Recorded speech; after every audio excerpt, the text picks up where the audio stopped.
10 en punto de la mañana, estamos en nuestra segunda hora de noticias y nos acompaña Indira Isabel Wilca Flores, virtualmente la congresista de Fuerza Popular más joven, del Frente Amplio, que estoy hablando, del Frente Amplio, con 27 años de edad. Bienvenida. Buenos días, muchas gracias por la invitación. Bueno, felicitaciones. Es la primera vez que tú te enrolas, digamos, activamente en la política y más aún en un trabajo tan importante como es el Congreso. Y según los sondeos oficiales, al 80% eres ya congresista de Fuerza del Frente Amplio, ¿no? ¿Estás feliz? ¿Cómo te sientes? Es el primer cargo de elección directo que asumo. Antes he sido regidora de Municipalidad de Lima también, o sea, ya tengo algo de experiencia.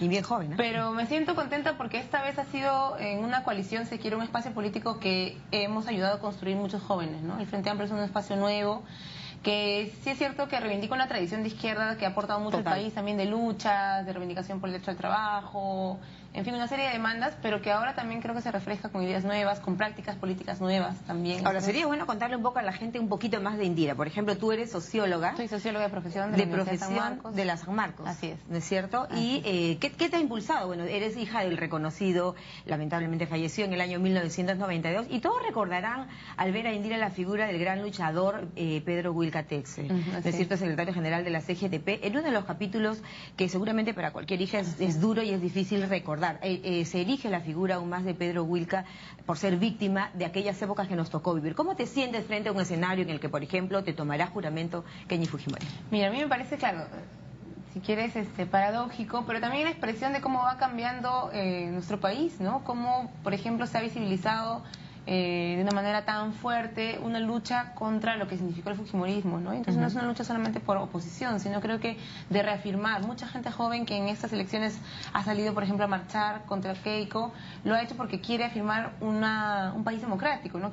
Teme, ¿no? Y quiere evitar la vuelta al pasado, ¿no? Entonces creo que... O sea, tú no crees relativamente, Indira, no crees en los deslindes que se han visto en la campaña, tanto por parte de Keiko, de los representativos del fujimorismo. Yo personalmente no lo creo y creo que además en general al país le cuesta todavía mucho confiar, ¿no? En que el fujimorismo de ahora es un fujimorismo diferente. Entonces, esta expresión de gente que recuerda, que tiene memoria, es seguramente justamente lo que se podría ver en esta directiva o instalación, ¿no? ¿Estás consciente de que siendo la congresista más joven, ¿no es cierto? Todavía no han inaugurado, no han tomado el juramento, pero es Kenji Fujimori el más votado? Así es. Y entiendo que en el caso del congresista de mayor edad sería el señor Dagmar. Probablemente sí. Ambos del Frente Amplio. Ambos del Frente Amplio, sí. Mira, yo contra...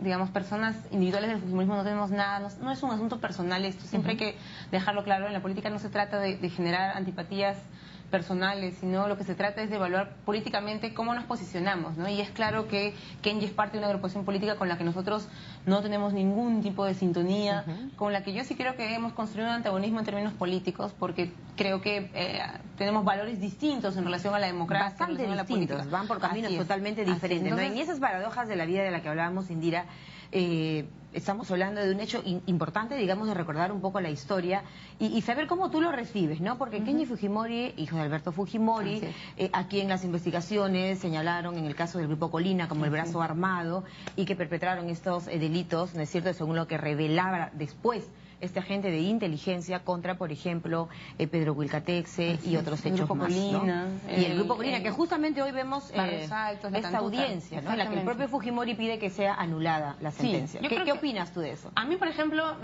y qué bueno que lo podamos conversar hoy día, que se está dando esta audiencia y que hay familiares hoy también que han acudido a la misma para expresar su voz de preocupación ante la posible anulación de un juicio. Es insólito. Yo creo que el juicio con el que se procesó al señor Fujimori fue uno de los más impecables que hemos tenido, que se dio además durante el gobierno del APRA, es decir, nadie podría argumentar que ahí hubo algún tipo de interés político secundario. Entonces, creo que fue un ejemplo de cómo se tiene que procesar seguramente situaciones difíciles en las que un expresidente afronta acusaciones tan grandes como las violaciones a los derechos humanos y corrupción. Yo creo que... Y en este caso lesa humanidad, ¿no? Concretamente. Delitos de lesa humanidad. Entonces yo creo que eso fue juzgado y debería ser una lección para el país. Más bien así se debería proceder en cualquier caso de alguien que se aventure a cometer un crimen de esa naturaleza. Y me parece preocupante que el señor Fujimori insista con anular este juicio, insista con mantener la impunidad. Yo creo que eso demuestra que él no ha cambiado, que no es una persona como algunos quieren creer, que está en una situación de salud grave. Bueno, democrático o que sí, arrepentido. el hecho de escucharlo vía telefónica, pero de escuchar y además de la defensa del señor que ejerce el señor como Pablo cualquier Castillo, persona ¿no? le merece. Ahora, ustedes como Frente Amplio, Verónica Mendoza es quizá una de las figuras más representativas de esta coalición, de este frente, y que salta aún más en este momento de las elecciones. Se constituyen a ustedes a través de este trabajo de Verónica en el liderazgo como la segunda fuerza política más importante en el Congreso. Pero hay una mayoría aplastante de 72 congresistas con el fujimorismo. Usted ha dicho, vamos a ser muy vigilantes. ¿A qué se refiere? Sin duda es una realidad de la cual tenemos que partir. Nosotros vamos a tener una bancada que se va a consolidar y que se va a comprometer a trabajar desde el primer día, pero también es cierto que tenemos frente a nosotros una bancada mayoritaria del fujimorismo y con justamente la evaluación que hemos hecho del fujimorismo sentimos que puede dar pie a intentos de un control excesivo del Congreso, seguramente una dinámica de querer imponer cosas. Entonces, por eso hemos dicho que vamos a ser muy vigilantes. No quisiéramos que vuelva a repetirse una dinámica en la cual un grupo aprovecha una mayoría para imponer o para romper algún tipo de dinámica más democrática. Ahora, la oposición fortalece y consolida precisamente el espíritu democrático en un país. O sea, es importante tener oposición. Keiko ha dicho, y usted lo ha reiterado muchas veces, comisiones importantes como fiscalización, como ética, deben recaer en la oposición. Keiko lo ha señalado también de ser ella la presidenta. Mira, ojalá que eso implique que sea el Frente Amplio el que asuma la dirección de esas comisiones, ¿no? Porque como tú lo has dicho, somos, y eso ha sido por mandato de la gente, la segunda fuerza de oposición. Además, territorialmente creo que se puede ver que el Frente Amplio está representando una serie de regiones importantes del país también. Entonces, no es solamente el número, sino también lo que expresa el voto que el Frente Amplio ha conseguido el 10 de abril. Y yo creo que por eso correspondería que seamos la fuerza que encabeza las comisiones que son dadas siempre a la oposición, ¿no? Claro, y que además van a fortalecer sin duda un nivel de oposición, pero una oposición con respeto, constructiva, de ideas, no una oposición destructiva ni obstructiva tampoco, lo que nos parece importante pensando en en el país. Es eso, ¿no? Que el rol de la oposición sea sobre la base de propuestas, de ideas y de políticas que estamos dispuestos todavía a defender. O sea, el hecho de que no hayamos pasado la segunda vuelta no significa que los compromisos que hemos asumido con la gente en la campaña se vayan a dejar de lado. Ahora, este mensaje, Indira, fíjate, es bien importante en el caso del papel de la izquierda. De la izquierda, que además pareciera que unida es la forma de haber nuevamente resurgido en nuestra política. ¿Cómo lo toman ustedes con figuras nuevas como Marisa Glave, por ejemplo?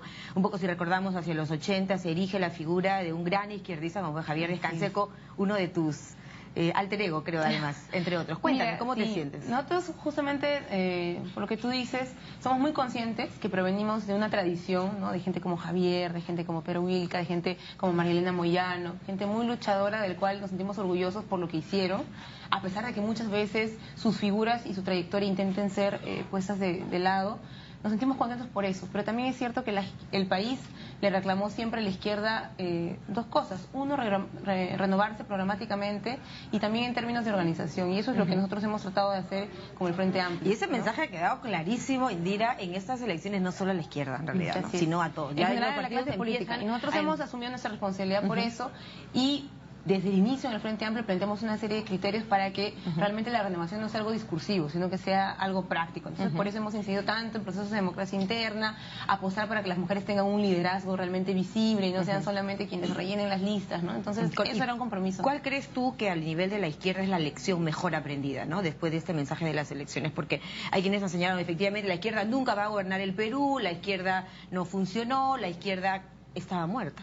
Para mí el mejor mensaje... El error más importante que no deben cometer. Yo creo que nunca dejar de escuchar a la gente, porque a veces las críticas vienen de todos lados y hay que saber filtrarlas, hay que saber escucharlas, no hacer, digamos, oídos sordos o sentir que ya tenemos la razón de antemano. Entonces, sí, la gente nos dijo durante mucho tiempo, la izquierda tiene que renovarse, la izquierda tiene que cambiar algunas prácticas dentro suyos que más bien hacían ver como el nuestro como un espacio antidemocrático, y creo que lo hemos ido haciendo. No va a ser un proceso sencillo, creo que hemos dado un primer paso y ahora hay que consolidar esa misma práctica práctica en los espacios en los que estamos construyendo el Frente Amplio a nivel nacional también. Ahora, hay una serie de hechos y digamos para ustedes han sido también conscientes en señalar que han sido muy altisonantes esta campaña, ¿no es cierto? Los han tildado muchas veces de terroristas, ¿no? Y de ese tipo de cosas que muchas veces podrían, digamos que injustamente para muchos, pero se señala como que la izquierda siempre va a estar relacionada un poco con este tipo de frases altisonantes. Es así, no va a ser así, que hay tanto desierto y que no se tenga que radicalizar un poco o verse como movimientos radicales. Mira, yo creo que esa asociación que intentan hacer con la izquierda o de la izquierda con lo que pasó con la época del senderismo o del terrorismo es absolutamente artificial, ¿no? Nosotros siempre hemos sido claros, al menos nuestra generación siempre ha sido clara, es decir, que no creemos que la violencia sea una vía para hacer política, definitivamente no. No la justifican. No, y no creemos que sea ni Acordémonos de que hay tantos conflictos sociales en el país, antimineros, entre otros. Mira, no, creo que además son cosas completamente distintas. Los conflictos y las protestas son legítimas en el país y creo que habría que darles el espacio que se merecen, pero lo que tiene que ver con la época del terrorismo y de la violencia desde el Estado también, nosotros zanjamos absolutamente con eso y lo hemos dicho no solamente ahora. O sea, hay líderes de izquierda que murieron en manos del terrorismo enfrentándose en sus comunidades. Pero tu padre era enemigo de Sendero Luminoso, era enemigo de Sendero y al mismo tiempo también el gobierno, digamos, lo amenazaba. Entonces, digamos, mucha gente de izquierda vivía entre dos fuegos. Vivía entre, por un lado, hacerle frente a Sendero Luminoso y por otro lado, tener que resistir el inicio de un gobierno autoritario. Entonces, la izquierda ha estado, creo que, en esos dos fuegos y ha sabido enfrentarlo y ha sabido tener una posición muy clara y hoy más que nunca nosotros reafirmamos esa posición también, de jamás apelar a la violencia como forma para llegar al poder. Y ese deslinde, ¿no? De no tener que relacionarlos con movimientos radicales. Lo hemos dicho, pero creo que también eso tiene que ver con un cierto oportunismo político en época electoral de algunos que quisieran seguir insistiendo en esta imagen para atacarnos y para generar una guerra sucia, que es lo que hemos visto. Sin duda tú dices ese oportunismo político, que además lo vemos siempre en las campañas, pero hay una gran responsabilidad en el hecho de ser consecuentemente políticos. Así es. Nosotros no tenemos, como te decía, miedo en señalar nuestras distancias con este tipo de grupos, pero también es cierto que no vamos a pasarnos todo el tiempo respondiendo a ese tipo de ataques porque son ataques. Además que vienen hechos, ¿no? Por ejemplo, en el Congreso, la izquierda va a tener un papel importantísimo, son 20 congresistas que lleva el Frente Amplio y hablando un poco de los temas ya que usted va a trabajar, entiendo, hay varias alternativas. Por ejemplo, el tema de la representación. ¿Qué cambios, qué temas va a impulsar desde el Congreso, además en aras de defensa de la mujer? Tiene que haber una forma de trabajo distinta de los parlamentarios, en eso estamos muy claros, no se trata únicamente de modificar el reglamento o hacer ajustes si se quiere, a la parte legal de cómo funcionan los mecanismos de representación. Sí creemos que tiene que ser sobre todo una dinámica diferente de trabajo, ¿no? Entonces por eso como bancada nos hemos comprometido a tener procesos de diálogo desde ya, con la gente, con los sectores organizados, y llegar el 28 de julio ya con propuestas claras y habiendo Usted ha dicho que la representación parece que no estaría muy bien planteada, de pronto no por regiones ni territorios, sino más bien habrían algunos cambios. ¿Cómo plantea sobre eso habría que tener una propuesta, si se quiere, mucho más profunda de reforma del sistema político electoral.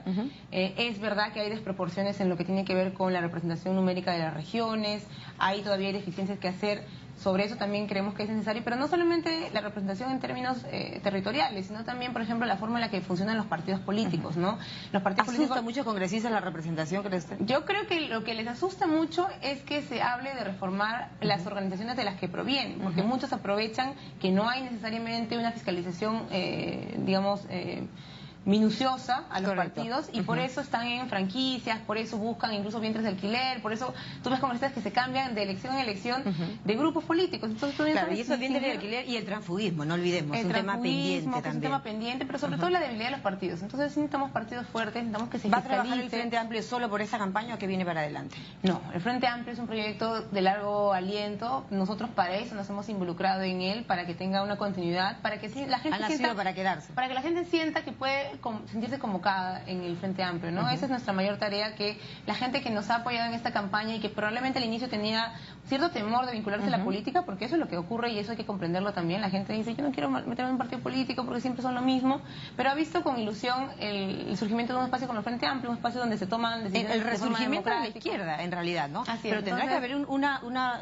modernización también de este bloque, ¿no? Estamos en proceso de eso, creo que se han dado cambios importantes y ahora justamente lo que nos toca es convocar a estas personas que se han sentido llamadas a votar por nosotros. Usted se considera una activista en la defensa de los derechos humanos, de la mujer. Ha señalado que el ama de casa tiene que tener un trabajo reconocido por el Estado en el Perú. Si no me equivoco, hay 6 mujeres más en este Congreso que empieza el 28 de julio y que más que el que termina. Sin duda es un avance pequeño todavía, porque lo que deberíamos apuntar es a la paridad, ¿no? Yo creo propuesto ustedes, así es que hemos hablado, y Verónica incluso ya en el trabajo que está cerrando en esta actual legislatura propuso una ley de paridad y alternancia que implicaba ¿qué cosa? Que el reconocimiento de que las mujeres participamos en la vida política en desigualdad de condiciones, porque tenemos que dedicarle tiempo a la familia, tiempo al trabajo, en fin, son doble esfuerzo, y por eso una ley que permita que las mujeres en las listas parlamentarias postulen. Lo ideal sería llegar al 30%, ¿no? Lo ideal es llegar al 50%. Yo creo que 50% ha pedido la paridad, Verónica Mendoza. Entiendo que se reúnen este fin de semana. La decisión se tomará en cuanto a quiénes van a apoyar en la segunda vuelta. Keiko Fujimori o Pedro Pablo Kuczynski, o se mantendrá esa, no sé, Verónica Mendoza ha señalado que no apoyan ni a una ni a otra alternativa para Va a ser un momento en general mucho más amplio de discusión, va a ser una evaluación de la campaña, de lo que ha significado para el Frente Amplio. Va a ser muy importante además contar con perspectivas de nuestros compañeros en todas las regiones. O sea, creo que esa es la manera en la que se debe construir una organización, escuchando a quienes han tenido seguramente miradas distintas o matices, dependiendo de en qué lugar han estado, y seguramente en un momento también se evaluará ya nuestro rol en esta segunda vuelta. Y lo darán a conocer la próxima semana. ¿A quiénes apoyan? O vamos a ir... de repente hay un libre albedrío también. No, vamos a ir dando a conocer los resultados del encuentro, pero como te digo, este es el inicio de un proceso de diálogo que queremos culminar en un Congreso Nacional, ¿no? Un Congreso donde participen más compañeros nuestros. Este es el Consejo Nacional de Frente Amplio, que si quieres es un órgano de dirección intermedia. Y luego en el Congreso quisiéramos ya plantearle a la opinión pública, a la ciudadanía, cuáles son nuestras orientaciones y nuestros acuerdos para este periodo.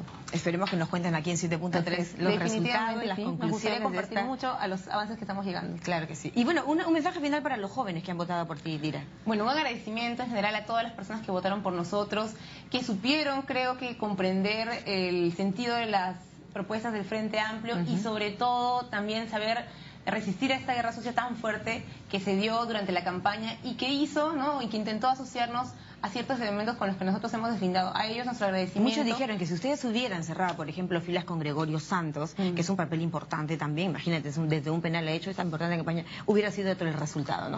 Mira, Unidos es la conclusión final, ¿crees tú, Indira? Yo creo que fortalecidos es lo más importante, ¿no? Tanto el grupo de Gregorio Santos como nosotros todavía tenemos un camino largo para hacer que nuestras propuestas lleguen a más personas. Yo creo que eso es lo fundamental, trabajar no solamente en época electoral, sino hacer un trabajo político constante. Así es. Verónica Mendoza ha dicho, el Frente Amplio ha nacido para quedarse. Seguiremos hablando. Y ese compromiso lo vamos a asumir nosotros. Muchas gracias, Indira. Muchas gracias. Que le vaya a usted muy bien en estos 5 años de trabajo en el Congreso de la República, así que le deseamos lo mejor a Indira Isabel Wilca Flores, 27 años de edad, socióloga.